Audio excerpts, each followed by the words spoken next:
toutes et à tous et bienvenue dans Balance ta vie. Aujourd'hui, on rencontre une femme en plein tournant. Elle n'a pas encore franchi le pas, mais elle s'y prépare. Elle a un bon poste, une maison dans laquelle elle a mis tout son cœur, une vie stable et pourtant, elle a décidé de tout quitter pour repartir sur de nouvelles bases, ailleurs. C'est une histoire de choix, de courage et peut-être aussi un petit peu d'amour. Bonjour Lydie. Bonjour Lila. Coucou. Merci d'avoir accepté de partager ce moment suspendu avec nous, celui d'un départ qui reste encore à construire. Exact. Et bonjour Sarah. Oui, c'est moi. On dirait pas que c'est moi, mais en fait, c'est moi. C'est ça. Donc Sarah, aujourd'hui, elle a une voix un petit peu qui ne lui ressemble pas parce qu'elle s'est permise, avant cet enregistrement, d'aller danser toute la night. Eh oui. Mais c'est faux. C'était avant-hier. Oui, c'était avant-hier. On dirait que tu ne prends pas mon travail au sérieux. C'est les dégâts de cet avant-hier. Non, c'est la clôture d'une semaine trop folle. Voilà. Lydie, est-ce que tu veux bien nous dire qui tu es, te présenter, toi, aujourd'hui, qui es-tu? Comme tu veux. Tu vois, tu dis tout ce que tu veux, comme tu veux sur toi. Comme j'ai envie. Et donc, je m'appelle Lydie, j'ai 38 ans. Je suis l'aînée d'une famille de 4 enfants. J'habite en province de Liège, dans une maison que je viens de terminer de rénover. Je sais pas si on peut le dire que je viens de terminer, même s'il reste 2-3 bricoles. Et je travaille comme responsable d'équipe depuis pratiquement 10 ans dans la même boîte. Et voilà. Je sais pas ce que tu veux dire. C'est déjà très très bien. 2 chiens aussi, tu as? Oui, effectivement. Donc j'ai 2 chiens et un chat. 2 chiens et un chat. Je n'ai pas d'enfants. C'est mes enfants. C'est ça, c'était 3 enfants. Voilà, c'est ça. Oui. Et à quoi elle ressemble ta vie aujourd'hui? Si on met entre parenthèses les quelques semaines là un petit peu... extraordinaire. Ouais, on va dire ça comme ça. Particulier. Voilà, c'est un peu particulier. Ma vie ressemble à quoi pour le moment? En routine, c'est un peu métro, boulot, dodo. Donc, mon boulot me prend énormément de temps, prend pas mal de place aussi. Ma famille me prend aussi pas mal de temps. Je rends visite à mes parents, je vais donner un coup de main, dépanner mes frères, ma sœur quand il y a besoin. Et ma bulle d'oxygène, si je peux appeler ça comme ça, c'est pouvoir en fait être à l'extérieur, dans la nature, aller me promener avec mes chiens. Et c'est malheureusement ce qui prend de moins en moins de place depuis quelque temps. Et donc voilà, ma vie aussi c'est assez stressant, pas mal de pression de tous horizons, avec beaucoup d'attentes derrière qui sont pas toujours facilement... Des attentes chez toi ou chez d'autres? Non, des attentes de l'extérieur et puis aussi une certaine pression que je me mets à moi-même parce que voilà, j'ai toujours tenu le bateau, guidé la barque et voilà, quand ça ne fonctionne pas, tout de suite c'est la remise en question, qu'est-ce que j'ai foiré? Donc oui, il y a quand même une certaine pression et attente de ma part. Tout à l'heure, Lydie, avant qu'on commence l'interview enregistrée, tu expliquais que dans ta famille, tu as un peu un rôle pilier. Qu'est-ce que tu veux dire par rapport à ça? C'est qu'effectivement, depuis que je suis ado, j'ai essayé d'aider au maximum mes parents. 4 enfants, c'est pas toujours évident. Que ce soit à l'école, voilà, par exemple, je me rappelle avoir fait des réunions de parents pour mon frère qui avait quelques difficultés comportementales, on va dire comme ça. T'as joué le rôle de parent, quoi. Un petit peu, voilà, c'est ça. T'es l'aînée, oui, je suis l'aînée, c'est ça. J'ai aussi pas mal aidé quand il y avait... Voilà, ma sœur a eu pas mal de soucis de santé, j'essaie de l'aider au maximum. Donc voilà, c'est une place que j'ai pris spontanément et qui est rentrée un petit peu dans les habitudes. Et par exemple, quand j'ai fait un burn-out il y a 2 ans, là, j'ai plus su assumer ce rôle-là. Voilà, je me suis bien occupée des enfants de mon petit frère quand il s'est séparé. Il est pompier, il a des gardes avec des horaires difficiles. Pendant cette période-là, c'était très compliqué. En gros, c'était impossible. Et ça a remis en question aussi, pour ma part, toute une série de choses que je faisais à cette époque-là, en me disant, mais en fait, finalement, je suis plus capable d'assumer tout ça, donc je l'ai déjà pas très bien vécu. Et puis, de me rendre compte qu'effectivement, ce rôle-là était finalement assez conséquent, avec la question de savoir si je voulais continuer à m'investir autant. Et à donner ce temps, cette énergie. Voilà, c'est ça. À mettre peut-être plus de limites aussi pour me préserver. Mais à ce moment-là, donc, c'est au-delà de toi, tu n'es plus capable de prendre ce rôle de pilier, en tout cas pour ta famille. Au travail, tu es à l'arrêt aussi. Oui. Est-ce que tu as une prise de conscience que malgré cette incapacité qu'est la tienne, le système continue de rouler, ou au contraire, ça te met une pression supérieure? En fait, il y a eu un peu les deux. C'est que moi, j'ai mis vraiment mon craquage, comme je l'ai appelé pendant très longtemps, parce que j'ai cumulé un nouveau boulot. Enfin, c'était dans la même entreprise, mais c'était un changement de fonction. Donc, ma prise de poste de responsable de l'équipe. Et en même temps, j'étais en pleine rénovation de ma maison, que j'ai fait en solo. Et voilà, pour moi, c'est le cumul de l'ensemble qui a fait que c'était trop pendant 2 ans Ouais. et que j'ai craqué. Donc, je vais pas dire qu'à l'époque, il y a une grosse remise en question. Simplement, de la culpabilité de pas pouvoir assumer comme je faisais d'habitude. Après, je pense que comme je me sentais pas très bien, j'ai pas été très transparente non plus dans mon entourage en expliquant ce qui se passait. Mais cette période-là n'a pas vraiment fait une grosse remise en question. C'est plutôt de me dire, oui, mais maintenant, quand les travaux seront terminés, ça sera plus cool, je pourrais faire ce que je veux, je pourrais reprendre le sport que j'ai arrêté, je pourrais me projeter dans tout ce que j'avais laissé de côté. Je veux dire ça comme ça, je pourrais perdre les kilos que j'ai pris aussi, notamment. Et puis, finalement, donc c'est pas cette période-là qui m'a fait vraiment me rendre compte, même si j'avais envie de reprendre toute une série d'activités qui me manquaient.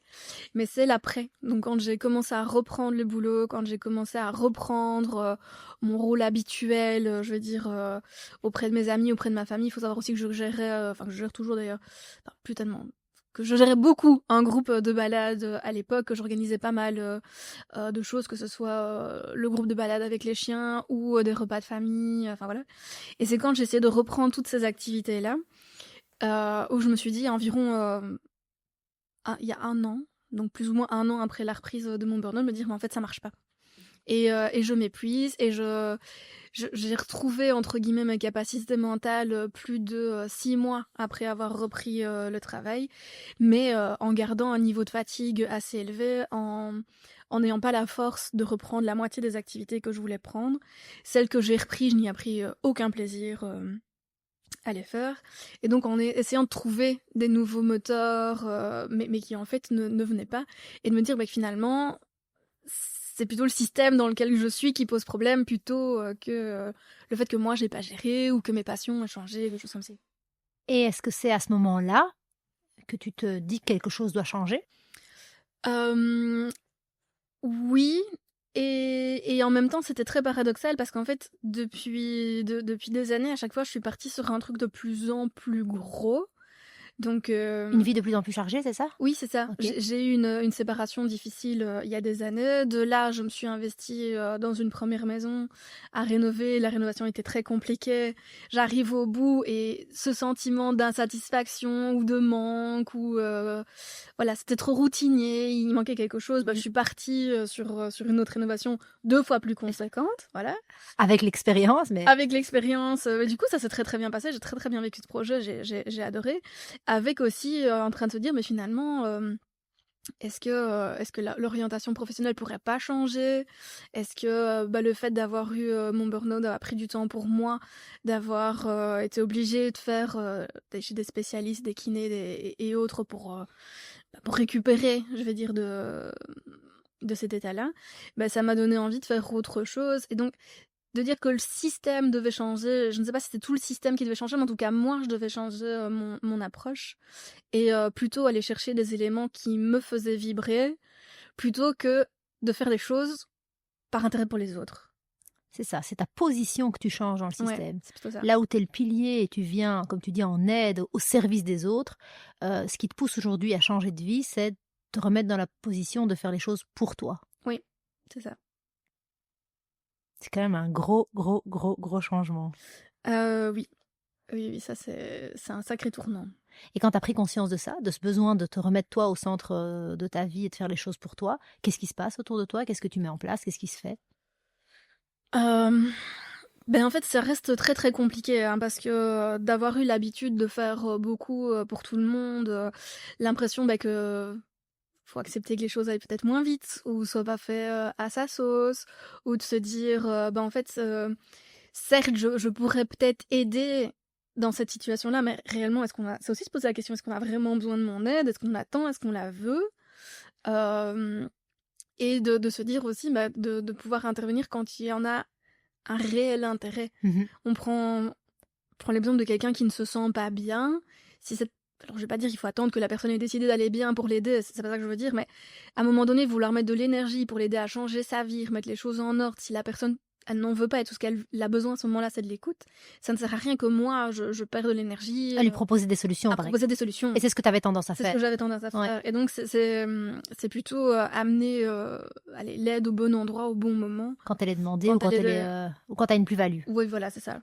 Et ça, t'en prends conscience comme ça te vient en fait c'est de se dire là je suis au bord de l'effondrement, voilà, je veux pas revivre un deuxième burn-out, je veux pas revivre l'état psychologique dans lequel j'étais, et c'est de se dire j'ai pas le choix, je dois fonctionner autrement, je dois prendre des autres décisions, et en fait c'est avant de foncer, c'est vraiment de se dire en plus de l'analyse j'ai un côté ingénieur et matheux, pardon, dans l'âme, et donc c'est vrai que moi quand je vais jouer un truc, j'envisage les solutions, je calcule la faisabilité, la probabilité, le machin, et puis après j'y vais, et là c'est de se dire en fait il y a pas que ça qui compte aussi, il y a moi dans l'équation, comment est-ce que je me positionne, je devais faire des choix, et je me retrouvais à faire par sentiment d'obligation qui n'était peut-être pas réel en tout cas, mais des choses qui ne me faisaient pas vivre moi. C'est ça.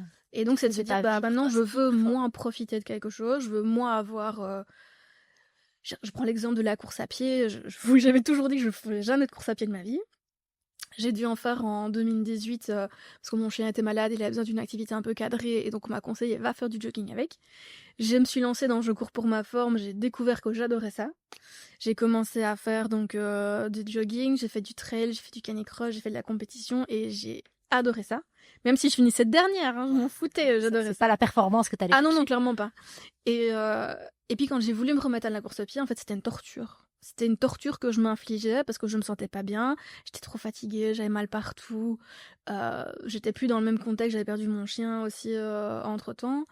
Et au final, j'essayais de retrouver des repères que je n'avais plus, je faisais ça en groupe, là je faisais toute seule. Et donc je m'obligeais à continuer parce que en me disant ça va te faire du bien, ça va te faire perdre du poids, ça va te faire du bien, ça va te faire bouger, puis tu vas voir à un moment donné ça va revenir, et en fait ça ne revenait pas.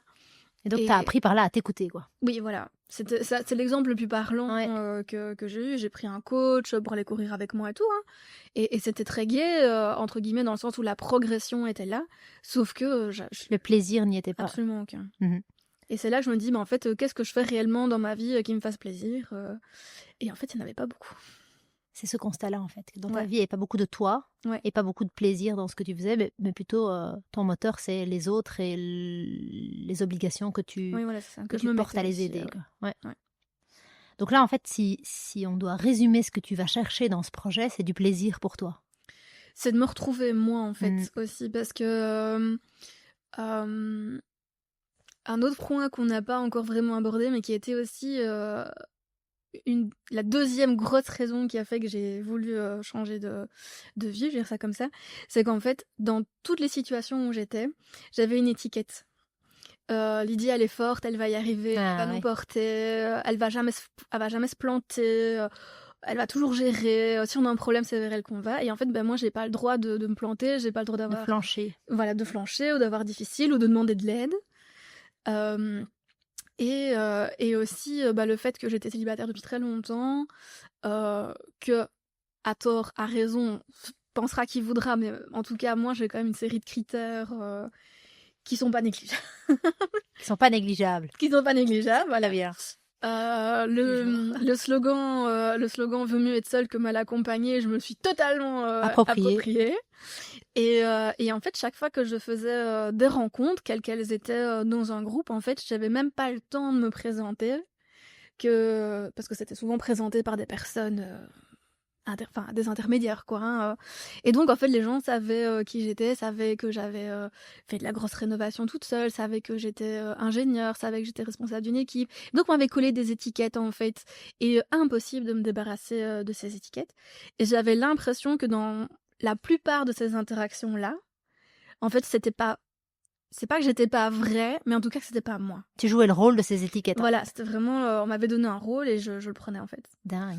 Et je me suis retrouvée à rencontrer des personnes qui me connaissaient pas du tout. Mhm. Mais pas du tout, de nulle part. J'ai intégré un groupe de yoga, par exemple, avec des dames, enfin des femmes de tout âge, des très jeunes et des moins jeunes. Et en fait, là, je peux blaguer, je peux me planter, je peux dire que je n'y arrive pas.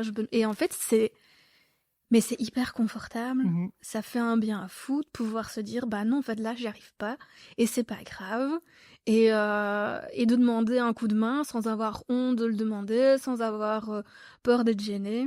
Parce que tu as déposé ces étiquettes, tu es dans un endroit où on ne Voilà. sait pas qui tu es, finalement. Voilà, c'est ça. Qui tu es socialement. Oui, voilà, c'est ça. Et donc, on peut découvrir qui tu es vraiment, quoi. Ouais. Et moi, je peux... Être toi. Voilà. Et ça, la première fois que tu l'expérimentes, c'est quand, c'est où? Tu as une connexion à ce moment-là? En fait, je crois que je l'expérimentais à quelques reprises, mais sans vraiment m'en rendre compte, en fait. Déjà, il y a plusieurs années d'ici, quand j'ai rencontré les filles avec lesquelles je baladais avec mes chiens, il y a beaucoup de... Ah oui, donc dans ce groupe de balade, je suis arrivée avec toute une série. En fait, c'était vraiment des jugements vis-à-vis de moi-même par rapport à mon physique et plein d'autres choses de mon passé. En fait, petit à petit, elles ont cassé quand je faisais une réflexion par rapport à mon corps, par exemple, que j'apprécie pas beaucoup. Elle me dit, mais en fait, tu peux pas dire ça, tu devrais pas penser comme ça. Et donc, ça m'a permis de me rendre compte déjà de certains éléments. Il y a énormément de bienveillance et d'écoute dans ce groupe-là. Il y a le groupe de yoga aussi qui a été ma première immersion avec des gens complètement inconnus. Il y a eu... j'ai une belle-sœur en or, par exemple, qui a vraiment une philosophie de vie et une façon de penser sur lequel on match complètement et qui m'a fait beaucoup de bien. C'est plus que ma belle-sœur, c'est devenu ma sœur. Wow. Donc voilà, donc là je vais sûrement verser ma petite larme après. Coucou Wendy. Bonjour Wendy. Elle se reconnaîtra. Et donc voilà, c'est aussi ces éléments-là qui ont fait que je recherchais ces compagnies-là quand j'étais vraiment pas bien pendant mon burn-out. La seule activité que j'ai conservée, que je voulais vraiment pas sacrifier, c'était aller promener mes chiens avec ce fameux groupe. Ouais. J'ai fait le vide autour de moi. Il y a plein de gens avec qui je voulais vraiment plus parler, même des gens avec qui j'étais très très proche, avec lesquels je voulais plus parler du tout.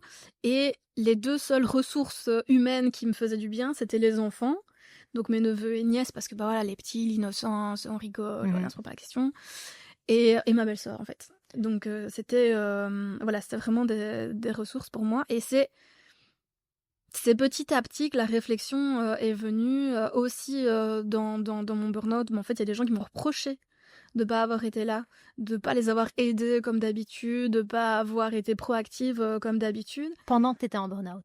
Oui. Ok. Oui. Ou qui n'ont pas compris qu'à un moment donné, tu peux craquer, en fait, c'est Ouais. trop. Et c'est vrai, du coup, ces personnes-là, soit je ne les vois plus, soit je les vois, mais ça n'a plus d'impact. Voilà, ça n'a plus d'impact. Et voilà, donc c'est vraiment toute une petite construction qui s'est faite. Il n'y a pas eu un moment clé, si ce n'est... C'est vraiment un processus de prise de conscience des étiquettes qu'on t'a mis, du rôle qu'on t'a donné et qui ne te procure aucun plaisir, dans lequel tu ne peux pas être toi, quoi. C'est ça. Et qui t'épuise. Complètement. C'est hyper intéressant. Et comment on en arrive je comprends bien cette idée de déposer ces rôles, finalement, pour être plus authentique, pour être plus vrai, et pour, dans ta vie, te procurer du plaisir, faire des choix pour toi. C'est ça qui te fait basculer et aller vers je change tout, je m'en vais. C'est quoi ton déclic et c'est quoi ton projet?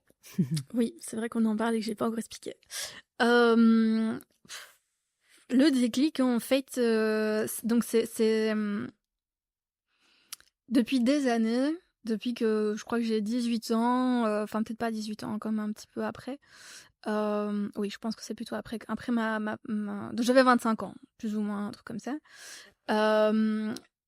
Avant 25, enfin, je trouve que quand j'avais 18 ans, je savais pas ce que je voulais faire, je savais pas où j'allais, et finalement, les premières questions que je me suis posées, c'est quand j'ai eu 23, 24 ans, je suis revenue chez mes parents, je voulais pas, je voulais une maison ou pas, je voulais un boulot ou pas, je voulais faire quoi ou pas, voilà, c'était ce moment-là où je me suis posé les premières questions. Et j'ai un de mes frères qui a énormément d'idées, énormément d'ambitions, des projets, voilà.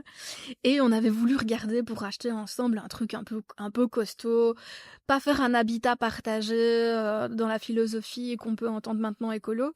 C'était pas ça, c'est simplement pouvoir être ensemble, pas très loin, mais séparés tout de même. Et si l'espace le permettait, pouvoir avoir une activité sur le côté un peu plus terre à terre. Voilà, on s'était posé la question sur un moulin dans la région de Hanu, par exemple. Et le dernier en date était une immense ferme où on aurait fait 2 logements séparés. Lui aurait fait une activité en plus sur le côté. Et moi, ça m'aurait bien tenté, par exemple, d'avoir une pension pour chevaux. Voilà, parce qu'il y avait des latères et il fallait bref. Et donc, c'était un peu ce type de projet qui m'a un peu toujours plu à l'époque. Et puis voilà, là, moi, j'avais ma maison. Mon frère a acheté sa ferme de son côté. À des moments où chacun, on est parti sur un truc, l'autre n'était pas disponible et donc finalement, on ne l'a jamais fait ensemble. Voilà, c'est comme ça, c'est pas grave. Et de me dire, finalement, en fait, moi, je pense que je suis capable de faire un projet comme ça toute seule. Ma maison ici que j'ai rénovée, certes, j'adore. Je l'ai vraiment fait pour m'y sentir bien. Et que ce soit mon jardin ou l'intérieur, j'aime beaucoup. Mais ça reste toujours dans le même environnement, la même proximité, avec les mêmes gens de contact, avec le même boulot, le même machin.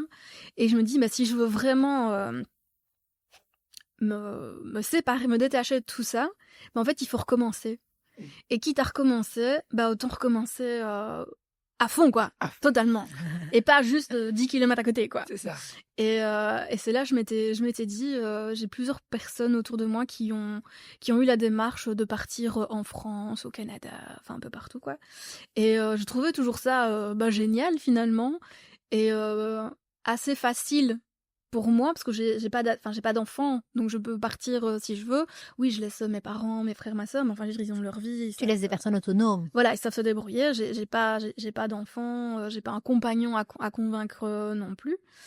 Et donc, quelques mois après mon burn-out, dans cette prise de conscience que finalement, la situation, elle change pas, elle évolue pas, et que je veux recommencer, mais recommencer quoi? Faire la même chose, le même boulot, j'ai pas envie. Et je me dis, en fait, ma chance à mes 18 ans, quand tu sors de l'école, de dire qu'est-ce que tu veux faire, à 18 ans, moi en tout cas, impossible de faire ce que je voulais faire. Clairement. Là maintenant, 20 ans après, je veux saisir cette chance-là et je veux partir et je veux tester des choses.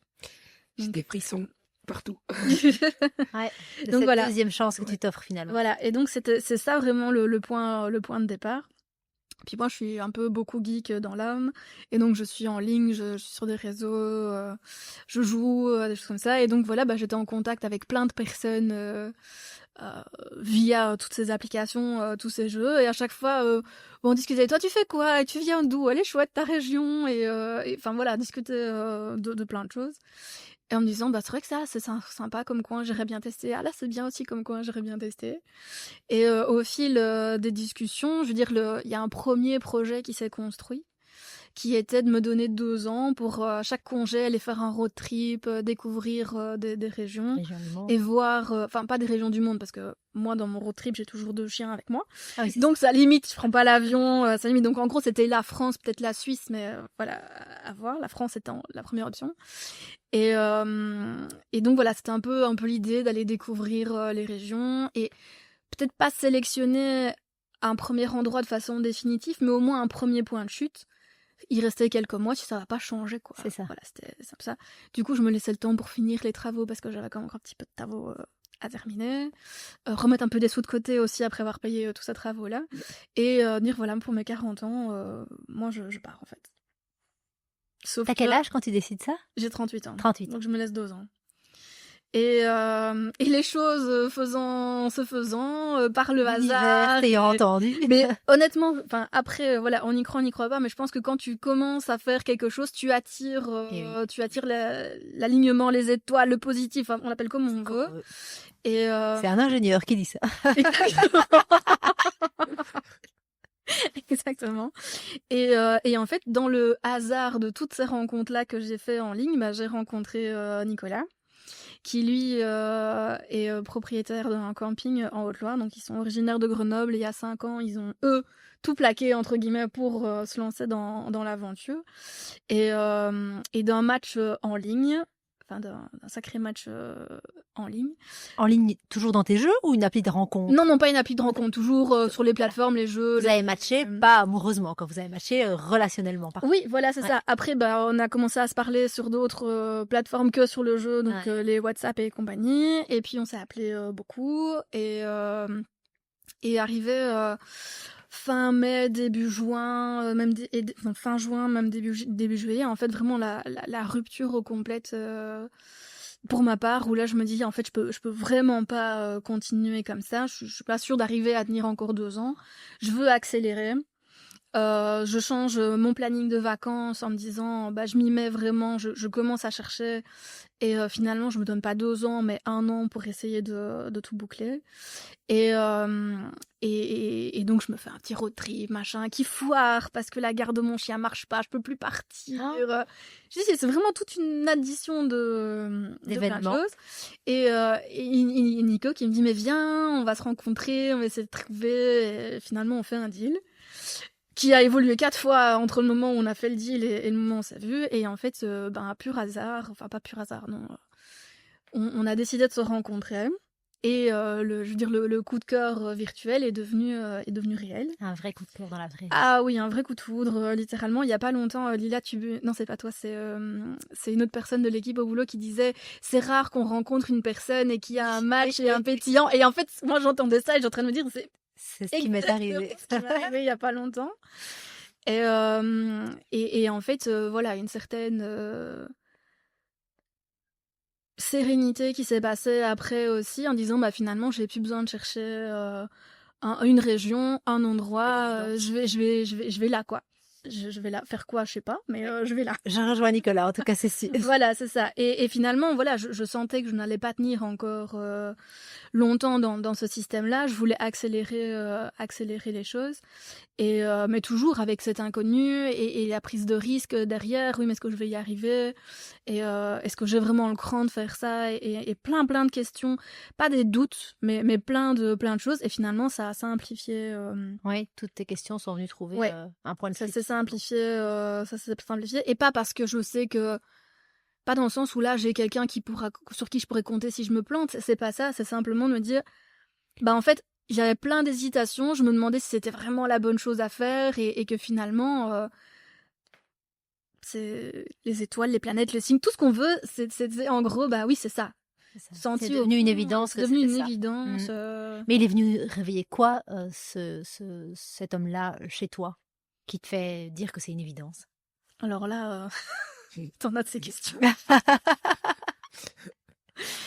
Mais déjà la première chose, c'est que je suis vraiment moi. Donc les 3 semaines qu'on a passées ensemble, enfin quasiment tout le mois d'août en fait, quand on s'est rencontrés, il n'y a pas une fois où j'ai joué un rôle. Il n'y a pas une fois où je me suis dit faudrait faire attention à ce que je dis, ou voilà, au boulot, on me connaît pas comme ça. Certaines personnes dans mon privé me connaissent comme ça. Ou en fait, moi, je suis un gamin dans l'âme, quoi. Ça me dérange pas d'aller. Tu mets un château gonflable, je vais shooter dans un château gonflable. Tu me donnes un pistolet à eau, si je vais te faire une bataille d'eau. Voilà, je m'en fous. Il y avait des soirées avec un groupe qui venait chanter. Moi, ça me dérangeait pas d'être sur la piste de danse avec l'animatrice et les gamins. Il y a faire l'idiot entre guillemets et de me marrer toute. Je m'en fous en fait. Au-delà du fait que ça te dérange pas, c'est toi en fait. Oui, c'est ça. Et je me suis éclatée, je me suis bien amusée, vraiment en fait à être vraiment moi, à pas être obligée d'avoir des performances ou voilà, par exemple moi en général en balade, quand je suis en vacances je vais marcher. Et pas avoir l'obligation d'aller marcher tous les jours ou de faire 20 bornes ou d'escalader le truc. Je suis fatiguée, je m'arrête. Aujourd'hui, j'ai pas envie de bouger, je bouge pas. Et si j'ai envie de passer la journée sur un transat sans rien faire, je passe la journée sur le transat sans rien faire. Mais qu'est-ce qui fait qu'avec lui, tu t'autorises à être toi? Alors là, je pense que j'étais à un point de rupture où de toute façon, je suis pas sûre que j'aurais pu faire beaucoup plus. Et alors, je ne saurais vraiment pas de l'expliquer. Depuis le début, où on a vraiment commencé à beaucoup échanger, même sans s'être vus, en fait, il y a vraiment cette sensation de confiance et de sécurité que je ne saurais absolument pas de l'expliquer. C'est ça. Pas du tout. En plus, en ayant été célibataire pendant plus de 12 ans, c'est pas c'est pas dans mon ADN d'être avec Ouais, quelqu'un et d'avoir confiance comme ça dans un contexte en plus où honnêtement lui il bossait, hein. Donc il se levait tôt, il bossait toute sa journée, on se croisait régulièrement sur la journée, mais en gros on n'a pas passé H24 ensemble. Et en fait je sais pas, c'était Évident. Évident. évident. On revient. Ouais, c'est ça. le mot, Je me suis pas posé la question. Après, j'ai eu des réflexions de plein de monde autour de moi. Oui, mais qu'est-ce que tu connais? Qu'est-ce que tu peux faire confiance si ça se trouve? Voilà, des scénarios de Catastrophe. films, quoi, de séries B et tout. Et bah, en fait, ça m'a jamais traversé l'esprit. Alors, bon, faut pas faire passer ça non plus pour de la naïveté. On a eu beaucoup d'échanges. On a eu j'ai rencontré sa famille le lendemain que j'étais là, j'allais manger avec ses parents, sa sœur, enfin ses deux sœurs, le copain d'une de ses sœurs. Enfin, voilà, j'ai rencontré tout le monde après même pas 12 heures que j'étais là. Faut savoir qu'aussi que le premier jour, mon chien s'est barré 3 fois du camping, enfin de l'endroit où on était, courir partout. Donc voilà, ça a été... j'ai perdu ma carte de banque aussi sur la route, donc je suis arrivée sans thune, en gros. Oh, j'adore. Sans même pas pouvoir payer le péage ou m'acheter un croissant le lendemain matin. Donc voilà, il y a eu plein de choses et à chaque fois il avait j'ai dit à ma sœur en fait à chaque fois il a les bonnes réponses sans le savoir parce que Oui. voilà. C'est les bonnes réponses pour toi. Donc Oui, c'est les vraies ça. réponses que lui, il a données. Ça. Et c'est plus toi qui dois être forte et qui dois faire les choses. Bah et, j'ai pas besoin. T'as pas besoin. J'ai pas besoin. On a eu la deuxième fois que je suis allée au camping pendant mes congés ici il y a pas longtemps. J'avais mon autre belle-sœur qui est venue peindre chez moi pour m'aider à finaliser mes travaux. Et ma sœur, elle s'occupait de mon chat. Et puis le gros stress, ton chat a disparu, on ne le trouve pas, je suis sûre qu'il a dû passer par la porte. Je suis à 800 km, hein, qu'est-ce que tu veux que je fasse Et bon, après je me dis, elle est fort peureuse, elle s'est sûrement cachée. Non, on a fouillé partout. Ma sœur rentre une fois, deux fois, trois fois sur la soirée pour essayer de la trouver, elle la trouve pas. Je demande à ma voisine qui rentre, qui ne la trouve pas. Donc je finis par me convaincre aussi que finalement elle s'est quand même barrée, mais qu'est-ce que tu veux que je fasse? Il est 21h30, voilà, je ne sais rien faire.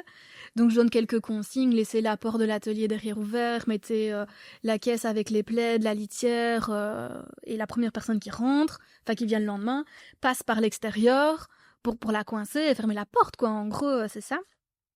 Sauf que le lendemain matin, à 7h ou 7h30, ma voisine, avant d'aller bosser, veut quand même revérifier et rentre chez moi et tombe face à mon chat qui s'était effectivement planqué. Donc voilà, finalement, plus de peur que de mal. Et en fait, le craquage complet quand elle me le dit, quoi. Donc je me mets à pleurer, vraiment l'effondrement. Et en fait...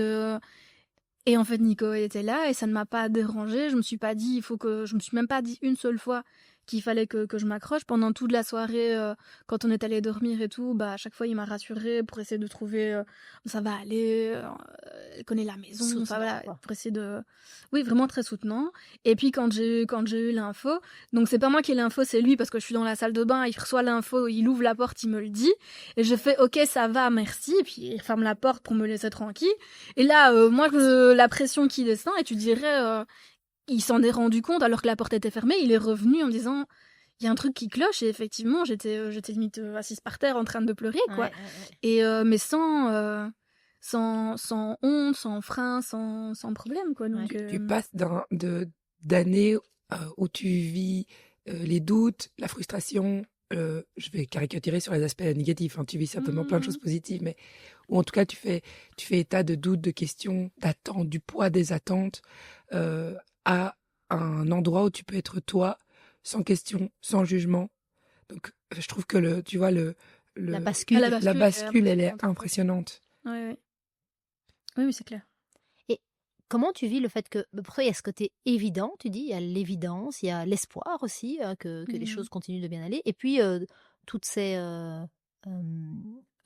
comment dire, toutes ces alertes que ton entourage te met en te présentant des scénarios potentiellement dramatiques. Comment tu vis cette ambivalence ? Je dois avouer, en fait, personne ne savait de la situation. Donc avant qu'on se rencontre, personne n'était au courant. Je l'avais vraiment dit à personne.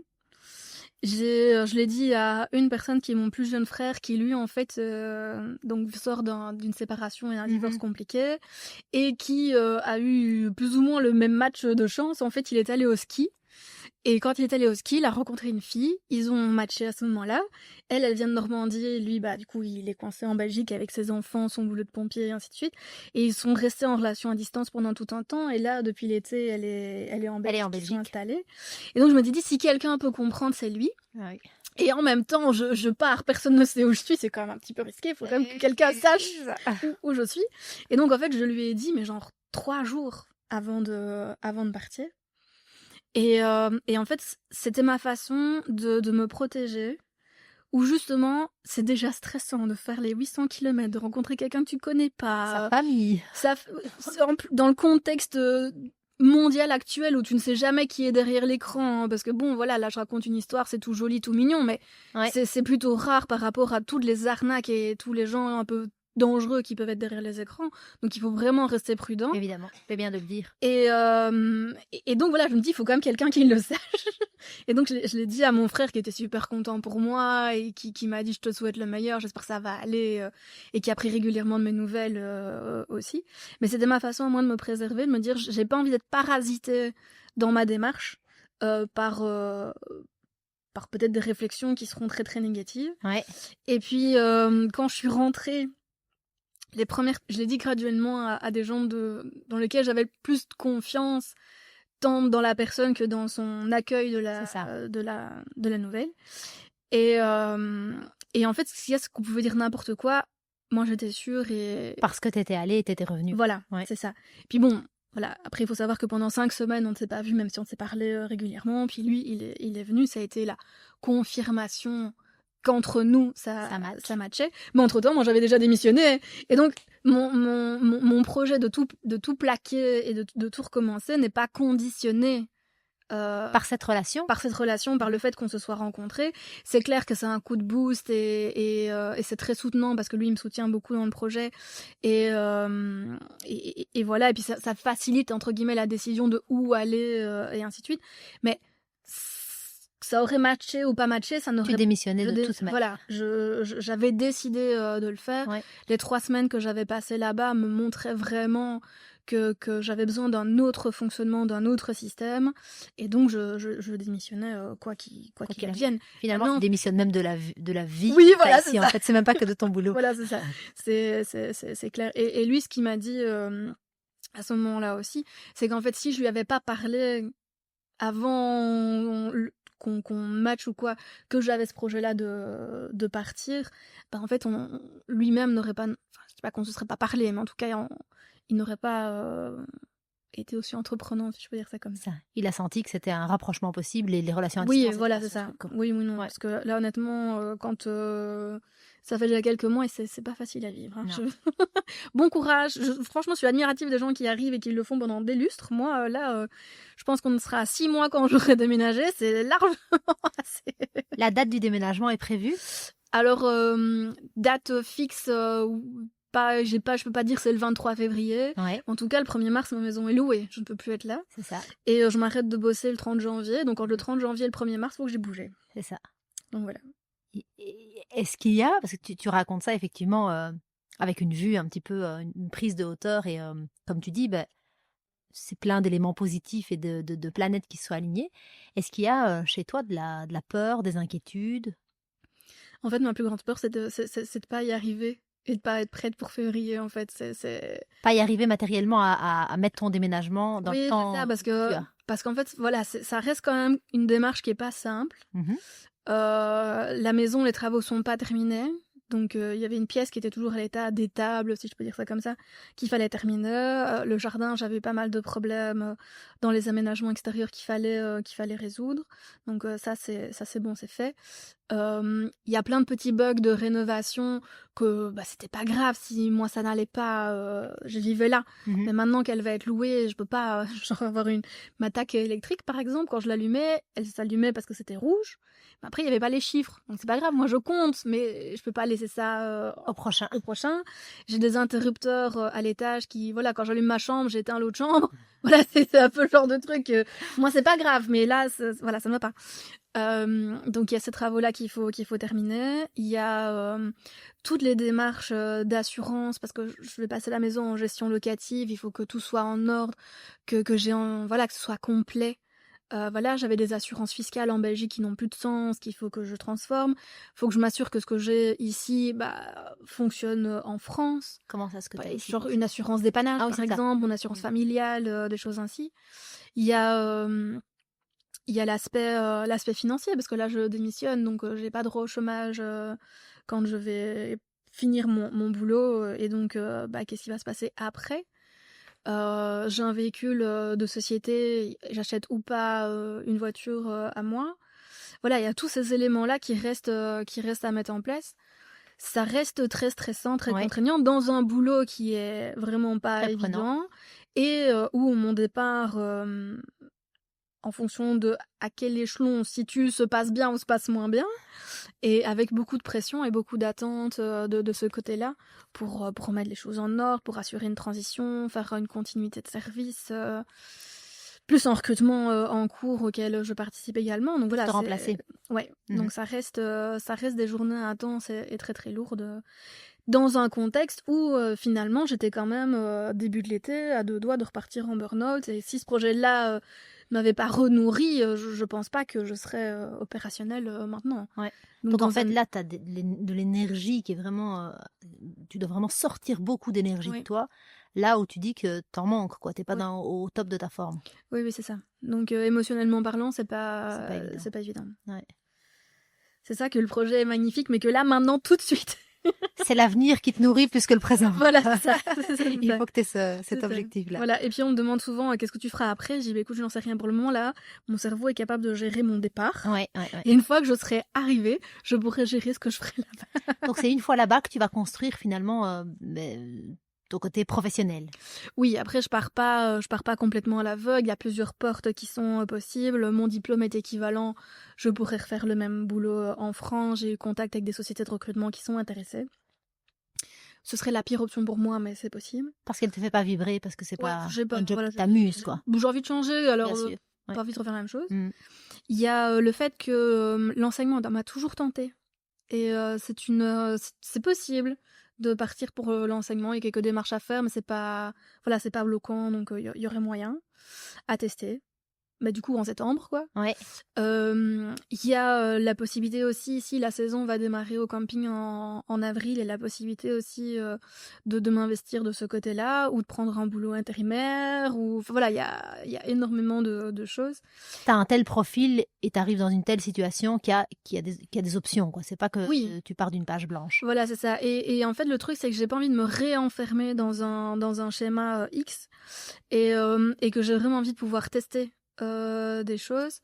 Et en fait, dans le projet initial, si on oublie la partie coup de foudre qui s'est rajoutée, mon projet initial que je m'étais donné dans les 2 ans, c'était voilà, je choisissais une région dans laquelle je me sentais bien, je prenais un logement temporaire style Airbnb ou un truc comme ça, j'essayais 2-3 mois des petits jobs par-ci par-là, je m'y plaisais, tant mieux, je m'y plaisais pas, je changeais.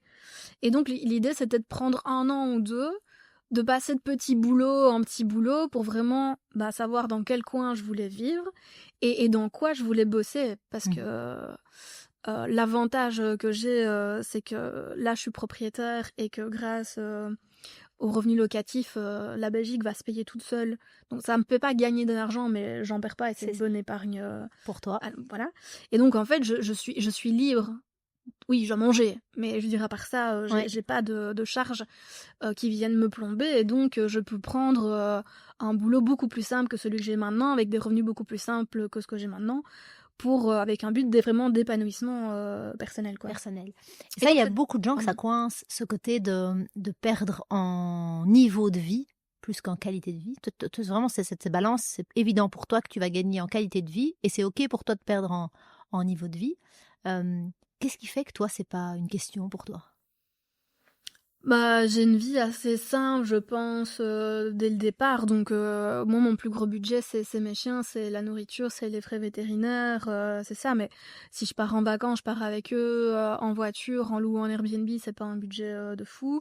Niveau vêtements, je suis plus souvent en habit de rando Quand on habite ville, ça m'est égal de porter des marques, d'avoir le dernier sac à main, voilà. La technologie, ça m'est égal. J'ai un téléphone fonctionnel, c'est tout ce qui m'intéresse. Les marques, je m'en fous complètement. Donc en fait, descendre ce fameux niveau de vie, en fait, il est déjà pas très élevé, je veux dire, de base. Oui, il faut une voiture, mais moi, du moment que ça a 4 roues et que je sais mettre une cage dans le coffre et mon chien, je m'en fous, en fait. Finalement, ça colle tout à fait bien avec Oui. qui tu es et ce dont tu as besoin et Oui, tu es oui, c'est conscient ça. de ce dont tu as besoin, quoi. C'est ça.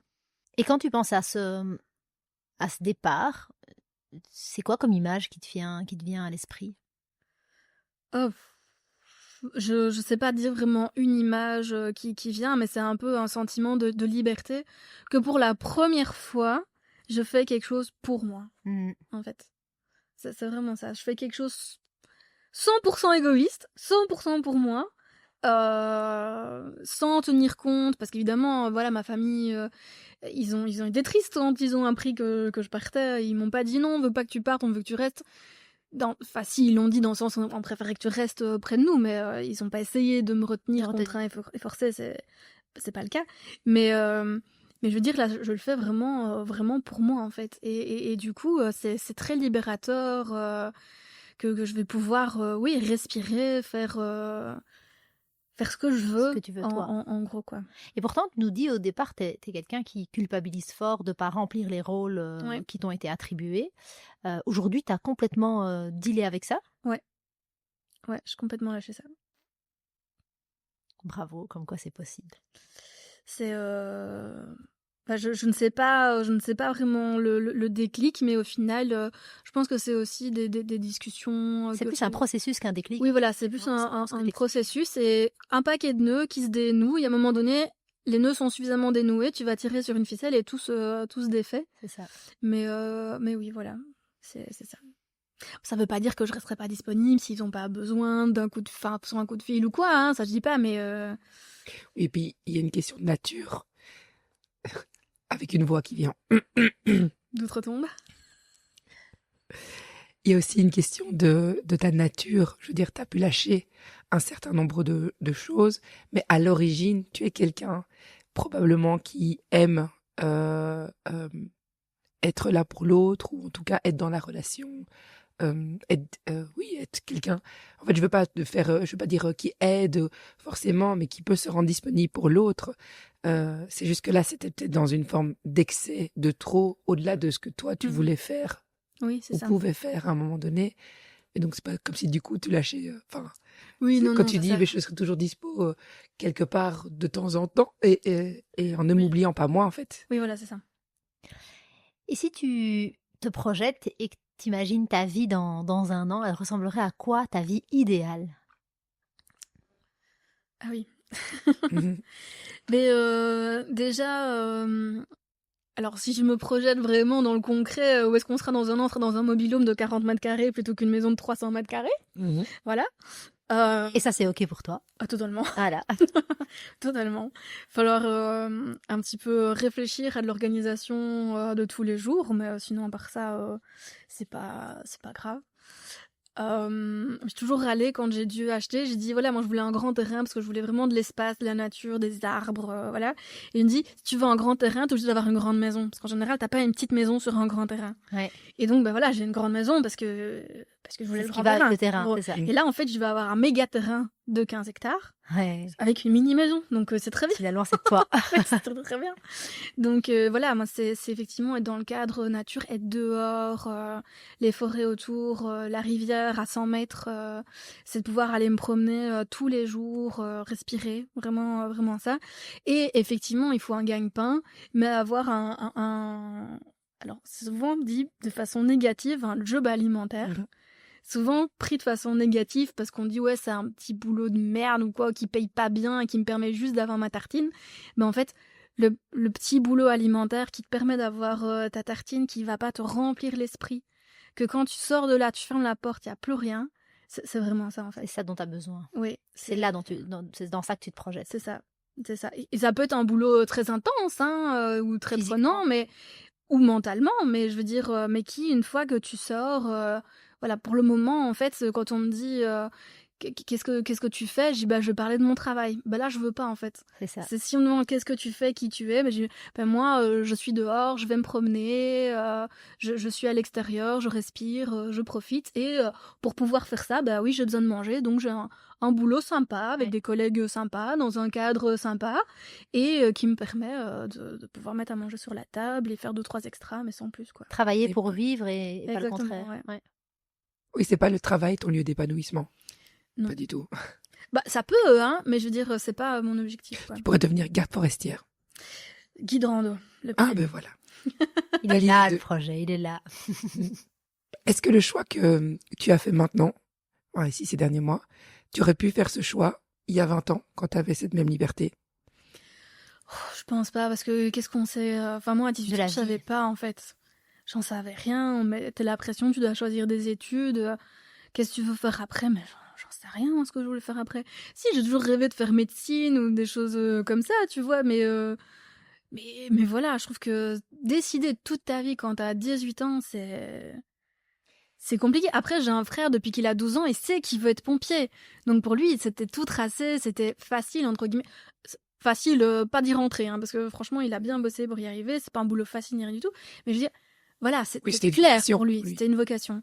Moi, à cette époque-là, j'en sais rien. Et puis, je pense pas que j'avais les épaules pour le faire à ce moment-là. Et c'est surtout, bah, on dit souvent, c'est le chemin qui compte et pas la destination. Moi, je pense que si j'étais pas passée dans tout ce que je suis passée, je serais pas là où je suis aujourd'hui, capable de faire ça aussi, quoi. Donc, voilà. Quand on me dit, ah, moi, je regrette ci, je regrette ça, je dis, ben, en fait, moi, je regrette pas, parce que si je l'avais pas fait, je serais pas là aujourd'hui. Alors, je dis pas que j'ai apprécié toutes les expériences que j'ai fait, mais voilà, ça m'a chaque fois apporté quelque chose, quoi. Au moins, maintenant, je sais ce que je veux et ce que je veux pas. Oui, c'est ça. Ça t'a construite. Oh. Ouais, ça t'a construite. Ouais. Vraiment. C'est ça. Je trouve que c'est intéressant de pouvoir regarder son passé, non pas comme des choses qu'on regrette ou qu'on referait autrement, mais comme des ingrédients qui composent finalement qui on est et qui nous permettent d'entrevoir notre futur avec plus de clairvoyance, ne serait-ce que sur qui on est. Toi, tu t'es défait de tout un tas d'étiquettes qu'on t'a apposées pour te retrouver, toi, dans ce qui te fait vibrer, dans ce qui te définit, dans ce que tu as besoin pour être heureuse, au-delà de tout ce que la société peut te donner comme Oui. un métier d'ingénieur, responsable d'équipe. Enfin, tout ça, c'est joli, en fait. Oui. Socialement parlant, ça fait en un beau jette. CV. Ça fait un beau CV. Ça fait pas une belle vie, ça fait un beau CV. C'est ça fait un beau CV. Ouais. Et ce qui est très très drôle, c'est que par contre, depuis le début, moi je dis, en fait, je suis pas ambitieux, je suis pas carriériste, je m'en fous, en fait. J'ai un frère depuis le début, il va avoir sa boîte, où il veut gérer, et c'est très très bien, hein. Là, il vient d'ouvrir sa société, et il s'éclate. Et moi, depuis le début, j'ai toujours dit, j'ai pas envie d'avoir ça.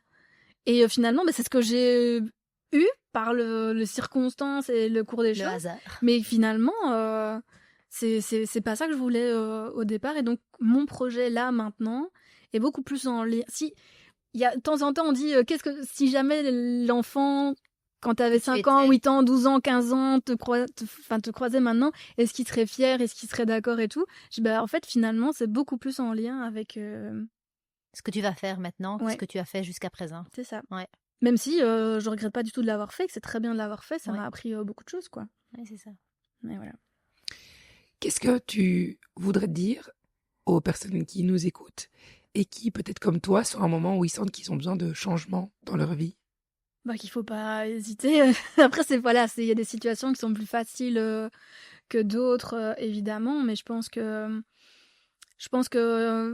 il y a toujours possibilité de faire quelque chose.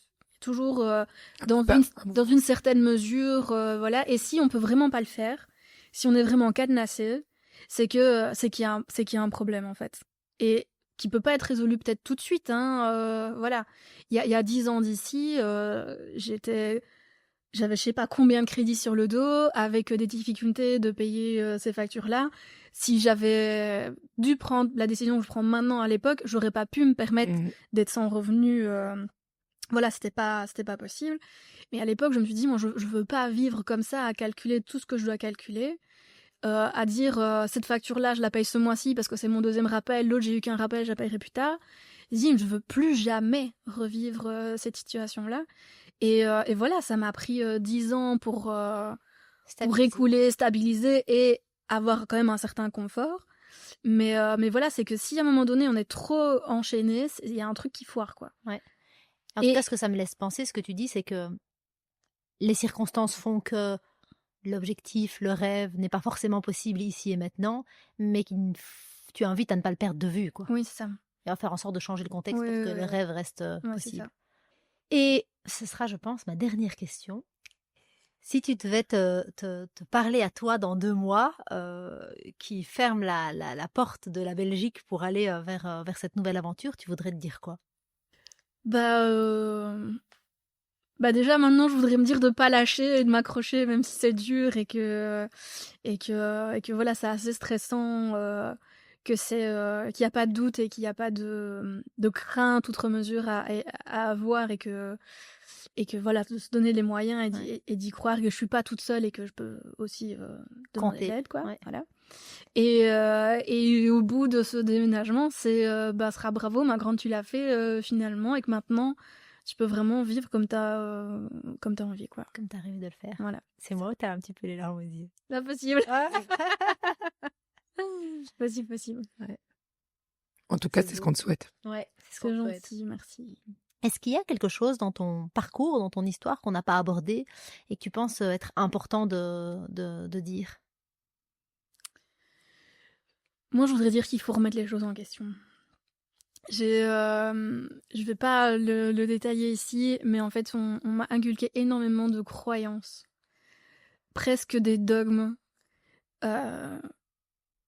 dans tous les sens, dans mes études, dans la construction d'une famille, dans la construction d'être une femme aussi. Et en fait, se dire tout ça, c'est faux. Enfin, c'est faux. Ça peut On être peut- mis en question. On peut tout casser, en fait. Ouais. On peut tout refuser. Je suis d'une famille de 4 enfants. Depuis que j'ai 12 ans, je ne veux pas d'enfants. On m'a dit que j'étais un monstre. On m'a dit plein de choses. Que c'était pas normal, que c'était une maladie, que ça allait changer. C'est dur, dit. Voilà. Moi, j'ai toujours senti, et je le regrette pas du tout. Alors c'est vrai que pour certaines potentielles relations, ça a freiné tout de suite. Parce que c'était hors de question d'imposer mon choix à une Quelqu'un. autre personne. Et donc, je mettais fin... Enfin, même pas un début de relation, c'était tout de suite à l'arrêt. Mais comme quoi, ça change pas la finalité potentielle. Voilà. Ça m'a dit, tu seras jamais capable de faire ceci, de faire cela. Que ce soit quand j'ai choisi mes études ou quand j'ai acheté la maison, que j'ai commencé les rénovations. En fait, c'est pas vrai. Si on reste dans ces croyances-là, effectivement, on sait pas bouger. Ouais. Mais qui réellement, qui peut dire à une personne t'es pas capable de le faire ou t'as pas le droit j'ai pas de tuer ton voisin, mais t'as pas le droit de le faire. Mais pourquoi t'as pas le droit de le C'est faire? ça. J'ai changé, donc j'ai eu un premier boulot, j'ai démissionné, un deuxième boulot, j'ai démissionné, j'ai eu ici. Le boulot, c'était sacré, tu peux pas démissionner, tu dois être reconnaissant. Je dis, mais pourquoi? Moi, je fournis un travail, je fournis quelque chose. Mon travail, il est autant important pour mon patron que moi pour lui, parce que, enfin voilà, c'est un partage en fait. Et donc, pourquoi pas? J'ai vécu des choses dans des relations qui étaient complètement déséquilibrées. C'est normal, c'est ta place. De femme. Oui, ou pas. Mais pourquoi est-ce que ma place, c'est d'être dévalorisée ou harcelée? Voilà. Moi, j'ai toujours été en surpoids, le nombre de trucs que je me suis ramassé par rapport à ça. Et en fait, bah oui, c'est normal, c'est ta faute, t'es en surpoids, donc tu dois accepter qu'on te maltraite à cause de ça. Je sais pas pourquoi, au final. Toute cette remise en question, c'est vraiment le plus important. Pourquoi? Ouais. Pourquoi ça peut pas changer? Pourquoi je suis obligée d'être là? Pourquoi je dois accepter ça? Pourquoi je pourrais pas faire autrement? Questionner, remettre en question les évidences qu'on nous sert. Exactement. Ça devient d'où cette force? Tu parles de toi à 12 ans avec cette évidence que ce qu'on te présente comme étant la norme, tu sais déjà que tu vas la remettre en question. Tu identifies d'où ça vient? Non, je sais C'est rien. toi. Ouais. Ouais. Ouais. Ton côté De base, tu me dis quelque chose, je suis pas d'accord. En fait, là. D'abord, je l'évalue sous l'angle de je ne suis pas d'accord. Et peut-être que ceci, ça me convient. J'adore. C'est ça. Ne soyez pas d'accord. Soyez rebelles. C'est vraiment le message. Merci Lydie, en tout cas, d'avoir partagé ce moment de bascule avec nous. Avec plaisir. On te souhaite de vivre ce départ avec autant de douceur que de force. C'est ce qu'on retient en tout cas de cet échange, c'est que t'as ce côté, ce que je retiens, ce côté forte, que tu lâches, que tu laisses un petit peu, on te sent encore tout à fait, Ouais, mais pour davantage de douceur et de vrai, d'authenticité. c'est ça. Ouais, merci. Merci à vous. À bientôt. À bientôt, Sarah, avec une voix un peu plus reposée. On peut espérer. Merci à tous d'avoir écouté Balance ta vie. Vous pouvez nous retrouver sur les réseaux sociaux, sur Instagram où on est le plus active, sur Facebook où on est aussi. Sur YouTube. Voilà, donc n'hésitez pas à nous suivre.